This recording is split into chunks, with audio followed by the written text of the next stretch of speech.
All right, hello everyone. So today we're talking about health and kind of living a healthy diet. Like, what is actual healthy diet? And nowadays, there's so much conflicting information out there. We keep getting bombarded with, oh, this is good, this is bad. You should be eating this. You shouldn't even dream of eating this. And it's just constant, and it's really hard to kind of make choices, and we tend to just jump from one thing to another, never really feeling like something's hitting the spot. And it's often due to the fact that we are all really unique. Our genes, our digestive system, our gut bacteria, our metabolism, our overall health, what kind of illnesses we have, if any, lifestyles, taste preferences, all that influences how we choosing to eat, and some habits as well. Lifelong habits can influence the choices we make. And because we all complete individuals, it's a bit harder to follow kind of any one perfect diet or perfect way of eating, because it doesn't always suit us all. But the one thing I've learned is, and I'm a pretty fussy eater, is that if you follow these 5 simple rules when you choosing your food, most of the time, then you're unlikely to go wrong, and you're very likely to be eating healthily and getting everything you need. So this is not a rule, but it's obviously go without saying. The more the food is close to what it was like in its original state, the better, especially plant-based, of course. The more processed the food is, the more difficult it is for our body to digest, and for us to then eat it. I'm not talking about cooking. Actually, some food is more digestible when we cook it, obviously meat, but also some vegetables.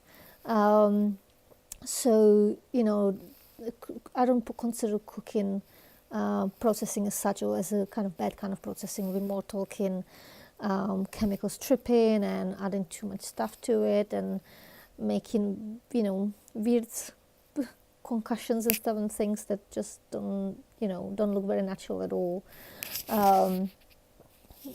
So, first rule, if any food makes you feel unwell, makes you sluggish and moody, and maybe even outright sick, then just don't eat it. Even at least give it a break, like give it a couple months or 3 months before you try again. If you feel that way again, then avoid it.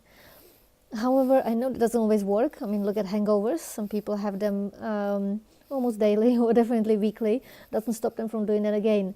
So, if you really, really like something, no matter how bad it is for you, and you want to continue doing it, do it. But do it consciously.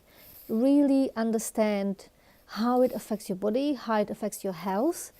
And if you still think it's worth it, go for it. There's no right or wrong. This is just, really for people who want to make lifestyle changes, who want to feel better within themselves, and, not eating food or drinking drinks that make us feel unwell. It's pretty simple and good step forward, listening to our bodies. Second rule, no added sugar. So no processed sugar, no added sugar. Like, fruit is good. That's not an issue. Obviously, overdoing it with dry food, can cause some health problems. So, but if you're, reasonably active and you don't overdo it, you should be fine in there too. I'm talking more about, spoonfuls in your tea and coffee, and adding sugar to your food.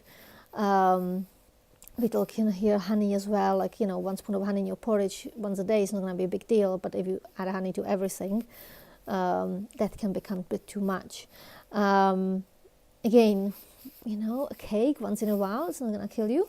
and it's not going to make massive amount of difference if it's something that's part of your diet almost every day, and you add to it biscuits and teas with sugar and coffees and your caramel lattes, and it accumulates.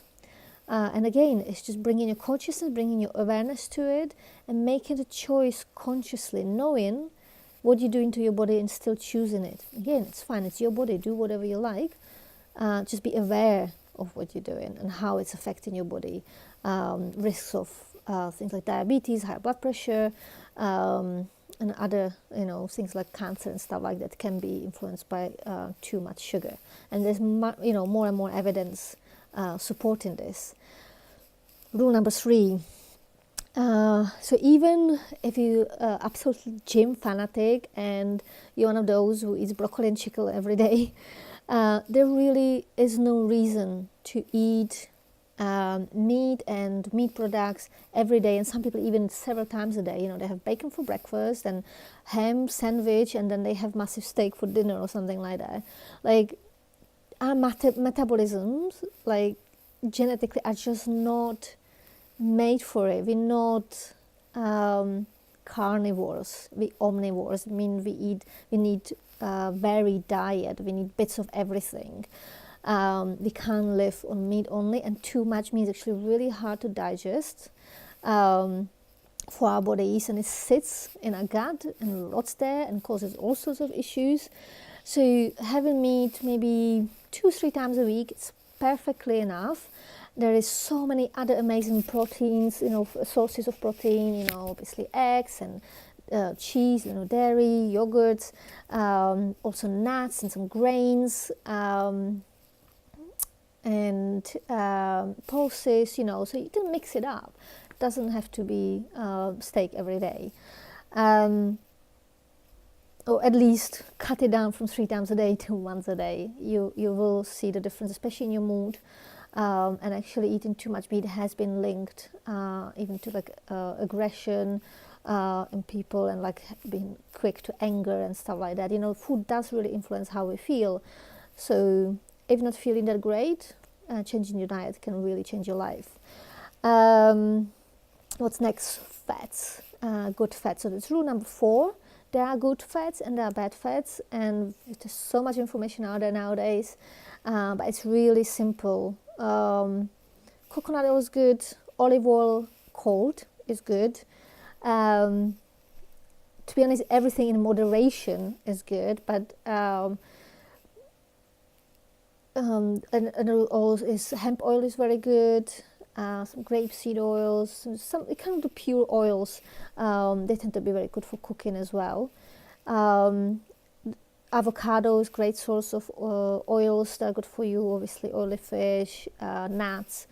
When it comes to kind of bad fats, definitely absolutely avoid trans fats. There's nothing good in them, and it's like eating boot cream. Really avoid it at any cost. Don't cook with olive oil because it burns too quickly and becomes carcinogenic. I mean, if you add a little bit to your, boiling water with pasta, it's not an issue. We're talking here frying on olive oil or stir frying or grilling, when the oil can burn. If it's added to water, added to sauce, or maybe when you're baking, there's some water in a tray, not a big deal, it's okay. Also, vegetable oils, that kind of cheap mixed vegetable oils, you just never know what's in it. It's better to avoid that. And just take it easy on animal fats, including butter. So again, there's nothing wrong with butter if you have a little bit, but if you slab it in on and you're cooking on it all the time, it just adds up. And the last one, carbs. Greens are good, beige and white not so much. So green carbs, we're talking basically all colorful vegetables, so the green, orange, yellow, purple, you name it. These are good, and you can eat as much of it as you want, really. Beige, we're talking obviously grains, so anything made from flour, especially white flours like pasta, some bread, white rice. All that kind of stuff. It's basically high in sugar because it's very starchy. Potatoes, so it's very high in calories, very high in sugar.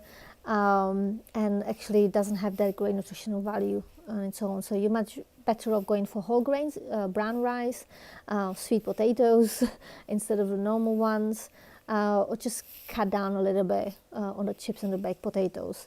And whites, obviously processed sugar, and all processed kind of starchy stuff, which is just really, really not good for you. So that's best avoided altogether, or really minimize it. Now, overall, really, it's about listening to your body, listen what it's telling you. I'm not talking about cravings for sugary stuff. That's addiction. I'm talking about how do you feel after you've eaten, do you get lows after you've eaten a chocolate bar or something, do you suffer depressive episodes for no particular reason? Do you get anxiety attacks and stuff, or palpitations, maybe too much coffee? So, just listen to your body, and don't be too hard on yourself. Having some ice cream or something nice and cake every so often, not a big deal. It's common sense that it's not that great to live on it. And it really depends what you want out of your life. So if you want long, fulfilling, healthy life, and you don't have to spend your time going around hospitals, then healthy diet makes sense. If you really do not give a shit, then don't worry about it. Enjoy your life now, and what happens later happens, and you deal with it as it comes. But I'm learning more and more how important it is to be healthy and to feel good and to feel healthy, and how it actually affects my mental health when I am healthy physically. And I have young niece and nephew, and I want to be here in 20 years time to see what amazing adults they grow up to. I don't want to be on dialysis. I don't want to inject insulin. I don't want to be in a wheelchair. I don't want to have heart problems, worry about where I'm going to get my next heart attack. I don't want to live my life like that. I want to enjoy my life fully as long as I can. And if that means that I need to eat a little bit less cake and be more mindful when I'm choosing my food, I'm fine with that. So let's just see if you are too. All right, take care. And if you have any tips or questions, just let me know. I'll be very happy to help. Ciao, ciao.